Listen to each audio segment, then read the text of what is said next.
দেশের নানা ক্ষেত্রের ৮ গুণীজন নিজের জীবনের সংগ্রাম অর্জন সহ নানা গল্প শোনালেন চট্টগ্রাম বিশ্ববিদ্যালয়ের শিক্ষার্থীদের। বিশ্বব্যাপী জনপ্রিয় টেড টকের আন্তর্জাতিক লাইসেন্স অর্জন করে বিশ্ববিদ্যালয়ে প্রথমবারের মতো এ ধরনের আয়োজনের উদ্যোগ নিয়েছে Chittagong university research and higher studies society.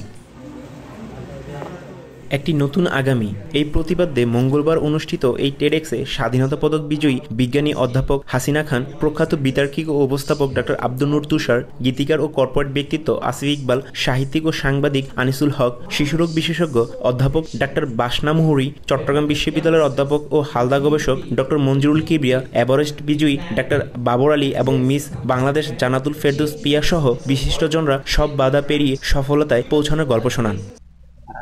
অনুপ্রেরণা মনে হয় একটু নিজে থেকে, আমি ফিকশনাল ক্যারেক্টারগুলো থেকে আসলে I got inspired actually. Fiction আমি যদি একটু বলি যে বিভূতিভূষণ বন্দ্যোপাধ্যায়ের চাঁদের পাহাড়ের কথা, চাঁদের পাহাড়ের দুই মেইন ক্যারেক্টার শঙ্কর আর ডিয়েগো আলভারেজ, এদের কাছ থেকে প্রচুর অনুপ্রেরণা পেয়েছি। ফিকশনাল ক্যারেক্টারই বলবো মূলত। কারো যদি কোনো কিছু শুরু করতে হয় ছোটোবেলা থেকে মাথায় থাকতে হয় এবং যত আগে আমি শুরু করতে পারি, কারণ ইউনিভার্সিটি শেষ করতে কিন্তু দেখা যায় 22-23 বছর। আমার মনে হয় 22-23 বছরে স্ট্রাগলটা শুরু না করে আর একটু আগে যদি করা যায়। আমি জানি মানে আমার দেশের প্রেক্ষাপটে তো আমরা 30 বছরে যে শুরু করি, বাট আমি মনে হয় 16 বছর বয়স থেকে স্ট্রাগল করেছি বলে আমি এই বয়সে এখানে আসতে পেরেছি। তো আমার সবচেয়ে বড় এই মেসেজটা হবে সব চিটগং ইউনিভার্সিটির ছেলে এবং মেয়ে সবার।